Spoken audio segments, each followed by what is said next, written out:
সাধারণ একটা মোবাইল দিয়ে কীভাবে ডিএসএলআর এর মতো ভিডিও শ্যুট করবেন, অর্থাৎ ব্যাকগ্রাউন্ডে একটু ব্লার থাকবে, ফেসের এটা ক্লিয়ার থাকবে, ভিডিওর কোয়ালিটি খুব ভালো হবে। তো এটা মোবাইল দিয়েই সম্ভব। আপনারা যে ভিডিওটা দেখছেন এখন, এটা কিন্তু মোবাইল দিয়ে করা একটা সাধারণ মোবাইল। তো আজকে আপনাকে আমি টোটালি দেখাবো কীভাবে অ্যাকচুয়ালি আপনি মোবাইল দিয়ে ডিএসএলআর থেকেও ভালো ভিডিও তৈরি করতে পারবেন। অনেকে হয়তো বা এতক্ষণে বুঝতে পারছেন যে আমি ব্যাকগ্রাউন্ড রিমুভ করে দিই। হ্যাঁ, আমি ব্যাকগ্রাউন্ড রিমুভ করি, বাট এটা করলে যে আপনার ভিডিও কোয়ালিটি বাড়বে তা কিন্তু না, আরও অনেক বিষয়ে নজর দিতে হয়। তো আমি ভিডিওতে A to Z দেখাবো আমার লাইটিং সেট আপ কী, আমি কোন ফোনে কোন ক্যামেরায় ভিডিও করি, লাইটের পজিশন কি, আমি কোন মাইক্রোফোন দিয়ে করি, মানে এডিট, তারপর ভিডিও শ্যুট, সবগুলো এই ভিডিওতে A to Z দেখাবো। প্লাস আমি কীভাবে ভিডিও অ্যাকচুয়ালি এক্সপোর্ট করি। তো ভিডিওটি প্রথম থেকে শেষ পর্যন্ত দেখুন, তাহলে অনেক কিছু জানতে পারবেন, অনেক কিছু শিখতে পারবেন। ওকে, ফার্স্টেই আমি আমার সেট আপটা একটু দেখিয়ে নিই যে অ্যাকচুয়ালি আমি কোন সাইটে কোন পজিশনে আমি লাইটিং সেট আপ করছি, কিংবা আমি কোথায় বসে আছি, কিংবা আমি কী দিয়ে ভিডিও তৈরি করি। তো আপনারা দেখতে পাচ্ছেন এখন যে আমার সামনে একটা ট্রাইপড আছে, বাঁশের চটা বলে এটা আমাদের দিকে, এবং তাতে একটা ক্লিপ লাগানো আছে, এবং ক্লিপে আমার মোবাইলটা লাগানো আছে। মোবাইল থেকে একটা তার আসছে এখান থেকে আমার একবারে এইখানে।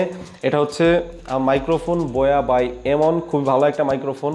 এবার আমার লাইটিং সেট আপটা দেখাই। আমার ডান পাশে দেখতে পাচ্ছেন আপনারা একটা লাইট, পাশে পর্দা, এটা অ্যাভয়েড করুন। ডান পাশে দেখুন আরও একটা লাইট আছে। এই যে দুইটা লাইট, এটা কিন্তু আমার ব্যাকগ্রাউন্ডের যে গ্রিন ব্যাকগ্রাউন্ডটা আছে এটা কিন্তু ক্যাপচার করে, ঠিক আছে। এটা আমার গ্রিন ব্যাকগ্রাউন্ডটা যাতে ক্লিয়ার আসে সেটা কিন্তু ক্যাপচার করে। এবার আমার উপরে দেখুন একটা লাইট আছে, এটা আমার মাথার উপর থেকে লাইটটা পড়ে, এবং আমি এই পাশে একটা লাইট ইউজ করি যেটা অ্যাকচুয়ালি নিচ থেকে লাইটিংটা যাতে ভালো হয়, কারণ উপর থেকে লাইট দিলে, দুই পাশ থেকে লাইট দিলে নিচে কিন্তু শ্যাডো আসে। তো এই পাশে আমি একটা লাইট রাখছি। এই হচ্ছে আমার টোটাল লাইটের সেট আপ। আর লাইটিংটা অনেক বেশি ইম্পর্টেন্ট, কারণ যদি লাইটিং ভালো না হয় তাহলে কিন্তু আপনি পিছনের ব্যাকগ্রাউন্ডটা সঠিকভাবে রিমুভ করতে পারবেন না। তো আমার লাইটিংয়ের জন্য এই আর কি ভিডিও কোয়ালিটি ভালো হয়, 1 নাম্বার। 2 নাম্বার হচ্ছে আমি আমার ফোনে ভিডিও করি। আমার ফোনের মডেল হচ্ছে স্যামসাং J7 Pro। এটা মেবি এখন মার্কেট আউট, এখন আর পাওয়া যাচ্ছে না, পাওয়া যাবে না। এবং এইখানে আমার ডিফল্ট যে ক্যামেরাটা আছে স্যামসাংয়ের, সেটাই ইউজ করি। এবং স্যামসাংয়ের একটা ইফেক্ট আমি ইউজ করি, সেটা হচ্ছে ম্যাপল, মেবি ম্যাপল এটার উচ্চারণ। তো ম্যাপল এটা দিলে কি হয় যে আমার ভিডিওর যে কী বলে, আমার ভিডিওর যে এই যে কালার, মানে স্কিন টোন কিংবা ব্রাইটনেস, এগুলো খুব ভালোভাবে মেনটেন করতে পারে, এগুলো খুব ভালো হয়। তো এটা খুবই ভালো কাজে আসে। কিন্তু এর একটা অসুবিধা আছে যে আমি যখন ফেসটা ঘুরাই তখন এটা ডার্ক হয়ে যায়, যেটা অ্যাকচুয়ালি ভিডিওর কোয়ালিটি নষ্ট করে দেয়। এই জন্য আমি অ্যাকচুয়ালি ফেসটা এদিক ওদিকে ঘুরাই না, জাস্ট আপনাদের সামনে ডিরেক্টলি বলি। আর আপনাদের যদি স্যামসাং মোবাইল কিংবা এই টাইপের এই ম্যাপল যদি না থাকে, কোনো টেনশনের কারণ নেই, আপনারা ওপেন ক্যামেরা আছে সেটা দিয়েও আপনারা ভিডিও তৈরি করতে পারবেন। তো এই তো গেল আমার light set up, camera set up, আমার মাইক্রোফোন। একটা জিনিস খেয়াল করুন, আমার বাম পাশে কিন্তু হলুদ ব্যাকগ্রাউন্ড, ঠিক আছে, আমার বাম পাশে হলুদ ব্যাকগ্রাউন্ড, এবং ডান পাশে আপনারা দেখতে পাচ্ছেন এটা হচ্ছে পর্দা। ওকে, এটা হচ্ছে আমার, এগুলো হচ্ছে আমার দুই পাশে কিন্তু কিছুটা আমার ভিডিওর ভিতর চলে আসছে, তাই না। এই পাশে যে হলুদ আছে, এই পাশে পর্দা আছে। তো এটা কিন্তু ভবিষ্যতে আমাকে যখন এডিট করি তখন কিন্তু এটাকে ক্রপ করে দেওয়া লাগে, কেটে দেওয়া লাগে। এই জন্য হচ্ছে আমি চেষ্টা করি যে এইটার বাইরে যাতে আমার হাত না চলে যায়, তাহলে কিন্তু আমার হাতটা ক্রপ হয়ে যাবে, ঠিক আছে। এই দিকে যেন এই গ্রিন স্ক্রিনের বাইরে যেন আমার হাত না যায়। তো এটা আমাকে মেনটেন করেই ভিডিও তৈরি করতে হয়, আমি বেশি একটা হাত পা নাড়াচাড়া করতে পারি না। আমার ক্যামেরার পিছনে আরও একটা জিনিস থাকে, সেটা হচ্ছে এই পর্দা। আপনারা দেখতে পাচ্ছেন আমার মোবাইলের পিছনে পর্দা আছে, এই পাশে আরও আছে। এটা অ্যাকচুয়ালি পুরান পর্দা। আর এটা দিয়ে রাখার কারণ হচ্ছে আমি যখন ভিডিও তৈরি করি তখন প্রচুর পরিমাণে ইকো হয়, ঠিক আছে, আমার কথাগুলো ডাবল শোনা যায় আর কি। তো এইটা দিয়ে রাখলে আর এই ইকো সাউন্ডটা অনেক অংশে কমে যায়, এই জন্য আর কি। তো আপনারা এইগুলো দেওয়ার দরকার নেই, আপনাদের যদি টাকা পয়সা থাকে। আমার তো টাকা পয়সা বেশি একটা নেই, এই জন্য আমি পর্দা লাগায় রাখছি। আর এই রুমটা বেসিক্যালি ইউজ হয় না, এই রুমটাতে কেউ আসে না, আর কাজেও লাগে না, এই জন্য আমি এখানে ভিডিও তৈরি করি। তো আপনার যদি টাকা পয়সা থাকে তাহলে দেয়ালের গায়ে লাগানোর জন্য আপনার স্ক্রিনে দেখতে পাচ্ছেন এই টাইপের এগুলো কিনতে পারেন আপনারা অনলাইন থেকে। কি নাম এগুলোর ভুলে গেছি আমি। এবার হচ্ছে আমার এডিটিং। চলুন আমার এডিটিং দেখে আসি যে আমি অ্যাকচুয়ালি কীভাবে এডিটিং করি। আমি ক্যামতাশিয়া ইউজ করি, তো চলুন ক্যামতাশিয়া যেয়ে দেখি যে অ্যাকচুয়ালি কীভাবে এডিটিং করি। ওকে, আমি ক্যামতাশিয়াতে চলে আসছি এবং আমার একটা পুরাতন ভিডিও আমি এখানে ইম্পোর্ট করছি এবং সেটাকে আমি টাইমলাইনে অ্যাড করছি। আমি এখানে খুব ফাস্ট দেখাবো, কারণ এখানে আমি টিউটোরিয়াল দেখাচ্ছি না, আমি জাস্ট কী করি সেটা আপনাদেরকে দেখাচ্ছি। আপনারা যদি টিউটোরিয়াল দেখতে চান সেটা নিয়ে টোটাল একটা প্লেলিস্ট আছে ক্যামতাশিয়া নিয়ে, আপনারা সেটা দেখতে পারেন। ফুল একটা কোর্স আছে, আমি ডেসক্রিপশনে লিঙ্ক দিয়ে দেবো। এখানে আমি খুব ফাস্ট দেখাবো। ওকে, তো আমি একটা ক্লিপ নিয়ে আসছি, দেখুন এটা হচ্ছে আমার একটা ভিডিও ক্লিপস। আমি এভাবে ভিডিও শ্যুট করি। দেন হচ্ছে আমি ফার্স্ট কী কাজ করি, ফার্স্ট হচ্ছে এর দুই পাশ থেকে ক্রপ করে দিই। তার জন্য উপরে ক্রপের এখানে ক্লিক করি, দেন এ পাশ থেকে একটু ক্রপ করে দিই, এ পাশ থেকে ক্রপ করে দিই। ফার্স্ট স্টেপ শেষ। সেকেন্ড স্টেপ হচ্ছে আমার ব্যাকগ্রাউন্ডটা রিমুভ করে দিই। এই যে গ্রিন যে ব্যাকগ্রাউন্ডটা আছে এটা আমি রিমুভ করে দিই। তার জন্য এখানে ভিজুয়াল ইফেক্টস এখানে ক্লিক করি। আপনারা যদি না পান মোরে ক্লিক করে পেয়ে যাবেন। তো এখান থেকে আপনারা রিমুভ এ কালার এটা টেনে নিয়ে এখানে ছেড়ে দিই। ছেড়ে দেওয়ার পরে এখানে রিমুভ এ কালার ডান পাশে দেখুন প্রপার্টিসের ভিতরে এখান থেকে জাস্ট এটাতে ক্লিক করি, দেন ড্রপারে ক্লিক করি।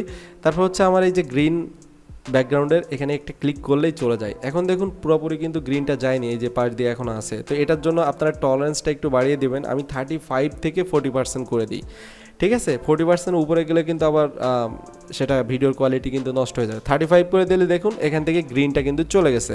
এবার হচ্ছে আমি পিকচারটা অ্যাড করি। পিকচার অ্যাড করার জন্য এখান থেকে মিডিয়াতে যাওয়ার পরে ইম্পোর্ট মিডিয়া এবং এখানে আমার পিকচার।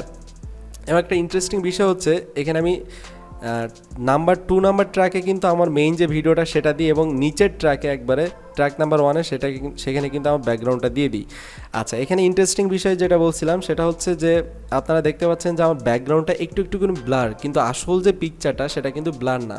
আমি দেখাচ্ছি আসল পিকচারটা, সেটা আমার এই যে ফটোশপে আছে, এটা দেখুন এটা কিন্তু অরিজিনাল পিকচার, বাট এটাকে আমি একটু ব্লার করে নিয়েছি। তার জন্য এখানে ফটোশপে আপনারা করতে পারবেন, এখানে ফিল্টারে ক্লিক করবেন, করার পরে এখানে ব্লার, দেন হচ্ছে গসিয়ান ব্লার। এখানে ক্লিক করলে আপনার দেখুন ব্লার হয়ে যাবে। আপনারা চাইলে আরও ব্লার করতে পারবেন। এই যে দেখুন এটা যত বাড়াবেন তত ব্লার হবে, যত কমাবেন তত কম হবে। তবে আমার পক্ষ থেকে সাজেশন হচ্ছে আপনারা বেশি ব্লার করলে কিন্তু বিষয়টা খারাপ দেখায়, মানে কেমন একটা দেখায়। তো এখান থেকে আপনারা একটু কম করে দিবেন, এখান থেকে 7 থেকে 8-9 পর্যন্ত নিতে পারেন, ঠিক আছে ব্লারটা, তাহলে খুব ভালো দেখাবে আর কি। আমি সেটাই করি। তো এখানে দেখুন আমার হচ্ছে এই যে আমার পিকচারের পিছনে কিন্তু এটাই ব্লার। এখন কথা হচ্ছে যে আমার পিকচারের আমার যে মুখের ফেসের সাথে কিন্তু আমার ব্যাকগ্রাউন্ড মিলেনি, অর্থাৎ আমার মুখের কালার। তার জন্য আমি কী করি, এখান থেকে ভিজুয়াল ইফেক্টসে আবারও যাই, দেন কালারাইজটা অ্যাড করি, দেন কালার অ্যাডজাস্টমেন্ট এটাও অ্যাড করি। এটা অ্যাড করলে এই অবস্থা হয়ে যায়। তো তারপরে একটু কাজ করলে আবার ঠিক হয়ে যায়। আমার সব কিছু জানা আছে, তো আমার করতে 2 মিনিট সময় লাগে। এই দেখুন এখানে কালারাইজ আছে, এখানে কালার থেকে আমি এখান থেকে ব্লু কালারটা নিই। নেওয়ার ফলে এখান থেকে ব্লু কালারটা নেওয়ার পরে আমি এখানে করে দিই হচ্ছে 15%।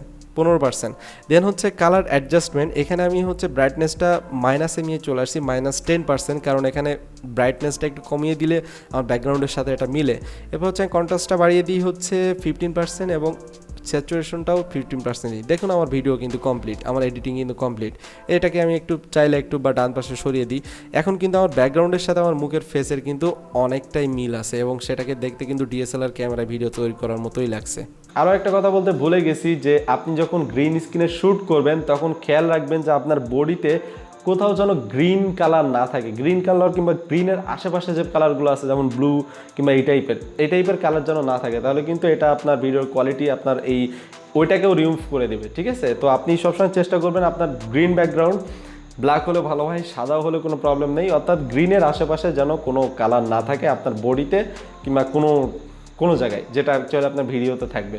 আশা করি এই ভিডিওটি আপনাদের অনেক কাজে আসবে। আর আমি সব কিছু দেখিয়ে দিলাম, আমি কীভাবে শ্যুট করি, আমার ক্যামেরা কি, আমার লাইট সেট আপ কি, আমি কোন টি-শার্ট পরে শ্যুট করি, যদিও সেটা দেখতে পাচ্ছেন এখন।